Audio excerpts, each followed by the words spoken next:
Eh pag ang ginagawa mo, yung kabutihang alam mo, hindi naman utos ng Diyos, walang kwenta yun. 1:19 ng unang Korinto. Sapagkat nasusulat, iwawalat ko ang karunungan ng marurunong at isasawala ko ang kabaitan ng mababait. Yan, sabi ng Diyos, iwawalat ko yung karunungan ng marunong, isasawala ko yung kabaitan ng mababait. Eh baka ang kabaitan mo'y pantao lang, pakitang tao, walang kwenta sa Diyos yun. Pero pag ang ginagawa mong kabaitan o kabutihan ay yung utos ng Diyos, napakahalaga nun. Kasi ang tao ng Diyos, upang maging sakdal, tinuro ang lubos sa lahat ng gawang mabuti. Eh yun ba sasabihin mo ngayon di mahalaga yung mabuti? Ang mabuting ipinagagawa ng Diyos, yun ang mahalaga.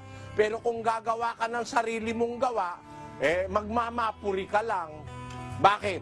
Halimbawa, gumawa ka ng sarili mo, ikaw lang mag-isang gumawa, magmamapuri ka. Eh kung gumawa ka ng mabuti, kaya naman nagawa mo, sinamahan ka ng Diyos, pwede ka bang magmapuri nun? Kaya mo lang nagawa, sinamahan ka eh. Dahil sabi ng Diyos, kung hiwalay kayo sa akin, wala kayong magagawa.